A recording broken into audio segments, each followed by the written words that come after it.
Lorsqu'il s'agit d'avoir plusieurs passions ou centres d'intérêt, la question que l'on se pose le plus souvent, c'est est-ce qu'on peut réellement avoir des résultats significatifs dans chacun d'eux? Si comme moi, tu t'intéresses à tout plein de choses différentes, tu as probablement entendu cette fameuse phrase qui dit qu'à force de vouloir tout faire, on finit par ne rien faire de bon. Et bien en fait, c'est pas vrai du tout. Car en toute humilité, je suis ce gars qui est connu pour être bon dans tellement de choses différentes. Près d'une dizaine de langues, création de contenu, musique, entrepreneuriat, prise de parole en public, études, travail, etc.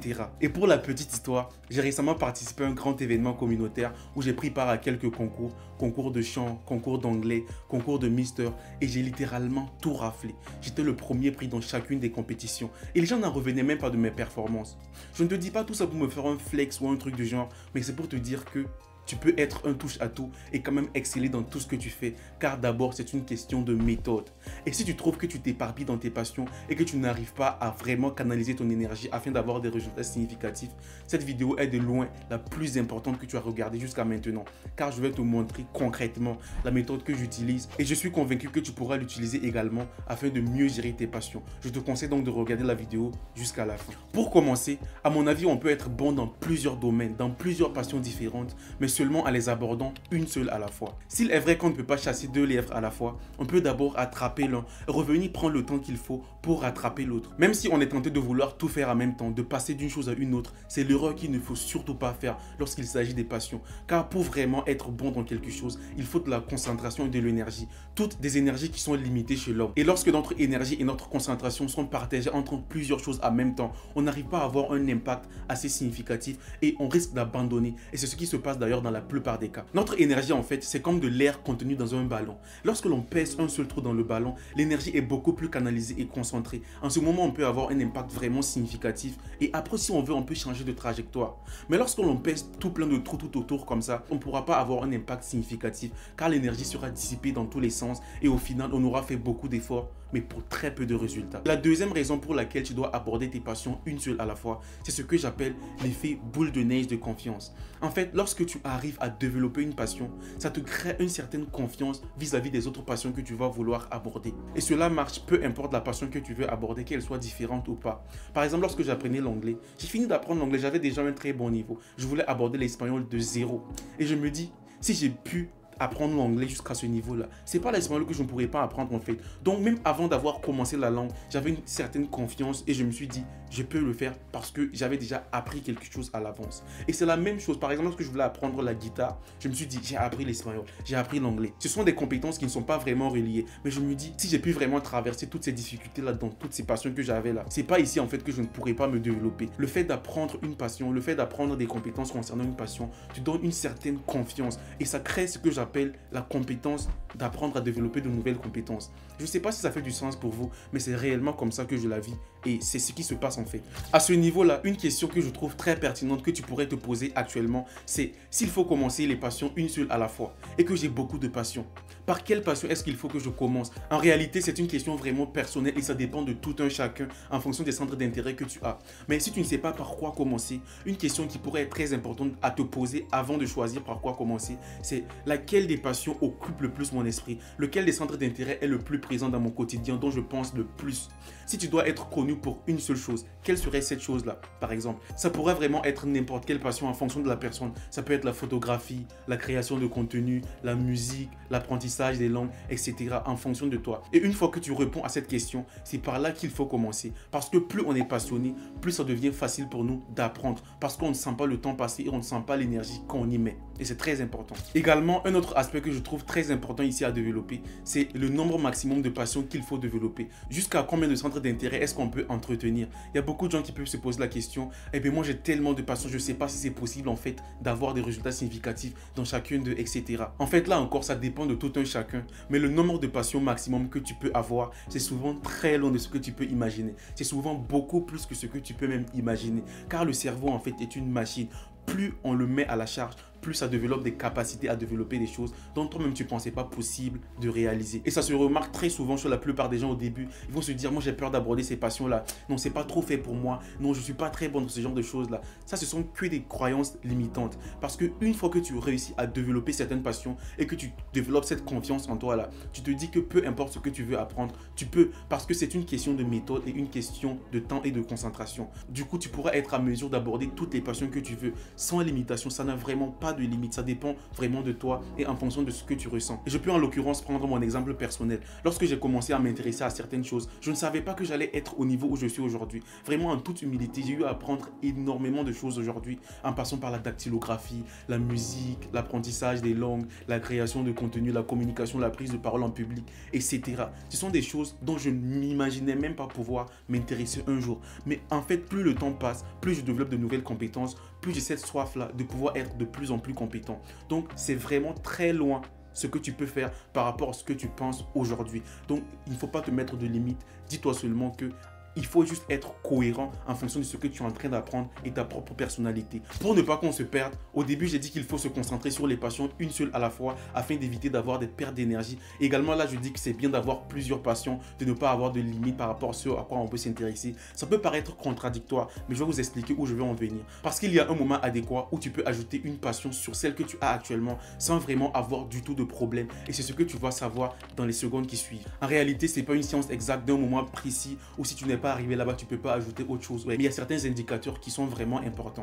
Par exemple, lorsque tu n'as plus de problème à pratiquer la passion que tu avais, cela signifie que tu peux déjà ajouter quelque chose d'autre. Parce que tu ne souffres plus en fait pour pratiquer. Le gros problème sur la plupart des gens, c'est quoi? Ils n'ont pas encore fini de pratiquer l'une des passions. Ils veulent ajouter encore une seconde. Donc, ça crée une grande friction, ça crée un gros problème. Donc, ils doivent s'ouvrir ici et s'ouvrir ici en même temps. Je prends un exemple tout simple. Lorsque tu veux apprendre par exemple à jouer à de la guitare, tu as commencé il y a une semaine, tu as commencé à gratter quelques petites notes, etc. Tu n'as même pas encore commencé à placer tes accords que tu veux aller apprendre l'anglais.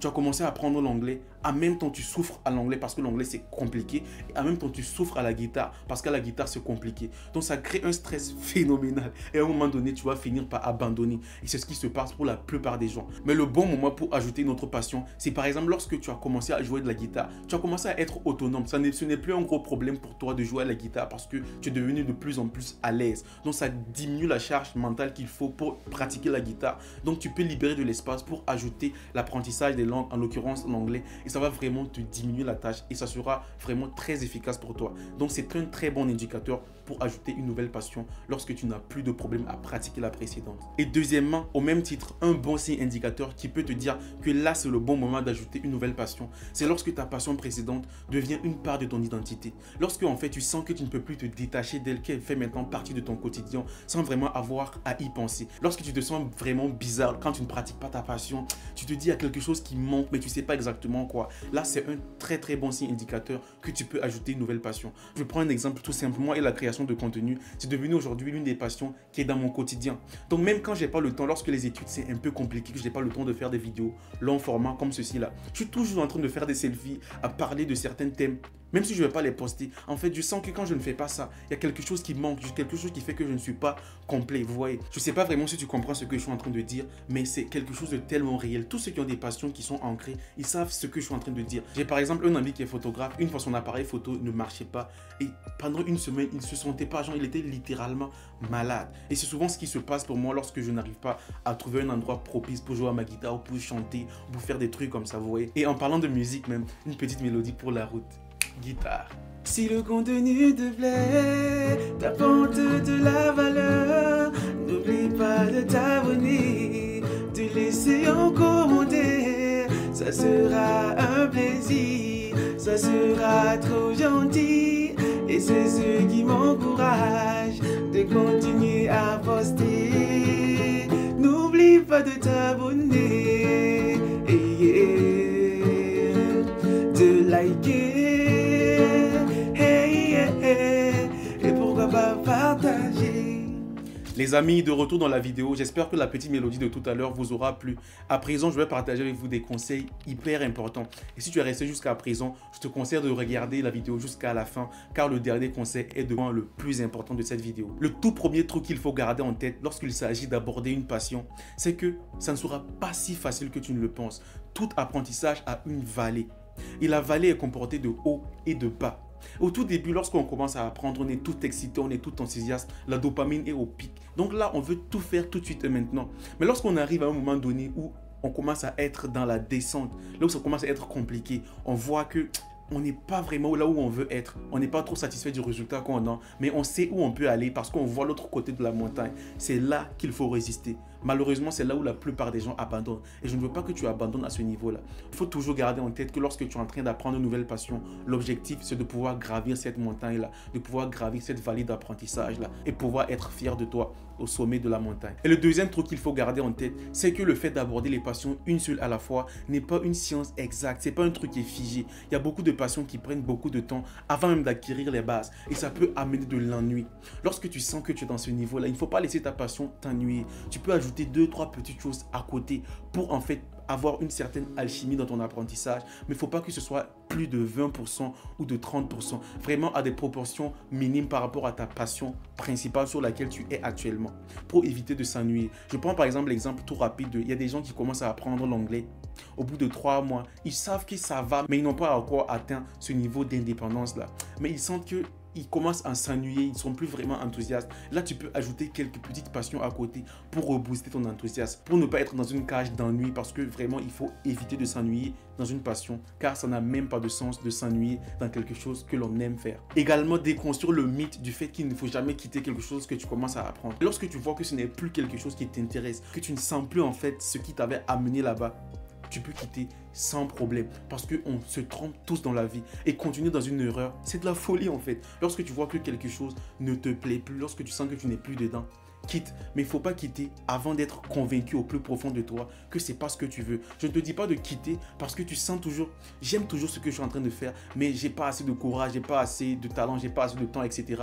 Ça, ce sont des excuses. Mais lorsque tu quittes parce que tu sens au fond de toi que c'est pas vraiment ce que je veux encore, là, tu peux quitter sans problème et c'est vraiment la meilleure solution que tu peux aborder face à cette situation. Et les amis, également, il faut bien remplir son réservoir d'indulgence parce que tu en auras besoin tout au long de ton apprentissage. Il faut être très indulgent avec soi-même parce que les erreurs, tu vas en faire beaucoup. Et c'est même bien, lorsque tu fais des erreurs, ça veut dire que tu es en train de grandir parce qu'une fois que tu trouves les solutions à ces problèmes-là, tu auras grandi par rapport à quelque chose. Également, il faut avoir beaucoup de gratitude par rapport à là où on est actuellement. Parce que même si tu ne sens pas que tu évolues, lorsque tu continues à pratiquer, forcément tu évolues, peu importe avec quelle quantité tu évolues. Je prends par exemple un exemple tout simple. Lorsque j'apprenais par exemple l'anglais, moi je me suis filmé au début de mon apprentissage. Vous voyez, c'était pas du tout bien. À un moment donné, j'avais un certain bon niveau, mais je me doutais de moi. Je me disais, c'est pas trop ce que je veux. Mon accent n'est pas trop bon. Mais lorsque je regardais mes vidéos que j'avais fait avant, je t'assure que je fermais ma bouche et je continuais à pratiquer parce que ça se voyait clairement que je grandissais. Donc peu importe les petites victoires, peu importe comment tu avances doucement, cela signifie que c'est un progrès. Il faut fêter tous les progrès et avoir de la gratitude par rapport à ça. Et avoir un feedback par rapport à comment tu grandis peut vraiment te garder dans ta course pour vraiment atteindre le high level dans ce que tu fais. Et à présent, pour moi, le conseil le plus important de la vidéo, celui-là, il faut vraiment le garder à quelque part dans sa tête ici pour ne jamais l'oublier. S'il y a un seul truc que tu dois retenir, c'est celui-là. Peu importe la quantité d'informations que tu auras dans ton apprentissage, tant que tu ne mets pas en pratique, ça ne sert à rien. Il faut garder en tête que l'apprentissage, c'est information et pratique. Si tu ne fais que apprendre, apprendre et apprendre, à quel moment est-ce que tu vas grandir? Parce que tu ne pratiques jamais. La bonne équation, c'est apprendre, pratiquer et avoir des résultats. Donc, il faut vraiment prendre au sérieux cela. C'est bien d'avoir des informations, mais lorsque tu mets en pratique, c'est là le véritable pouvoir. Parce qu'on le dit, la connaissance c'est le roi, la pratique c'est la reine. Les deux ensemble te donnent un royaume. Il faut garder ça en tête. Si la vidéo t'a été utile et que tu en as tiré des informations importantes pour toi, je te demande en retour de t'abonner, de liker, de commenter et pourquoi pas partager. Parce que toutes ces actions-là aident ma chaîne à avoir un bon référencement et la vidéo pourra être vue par d'autres personnes également. Ce sont des actions qui peuvent sembler simples pour toi, mais c'est très important pour moi et pour ma chaîne. Également, si tu es intéressé par des compétences en particulier, comme l'apprentissage de langue ou la création de contenu, tu peux me contacter directement sur Instagram dans mes DM car j'ai un accompagnement privé là-dessus et c'est vraiment extraordinaire. Je te conseille vraiment si tu es intéressé de me contacter plus tard. Également, si tu es intéressé par d'autres compétences que je partage fréquemment ici sur cette chaîne, tu peux cliquer sur l'une des vidéos qui vont apparaître tout de suite ici. Et surtout, n'oublie pas de mettre en pratique ces informations-là car ensemble, on va grandir pour sauver le monde. Prenez soin de vous. On se dit à très bientôt sur la chaîne. Peace out.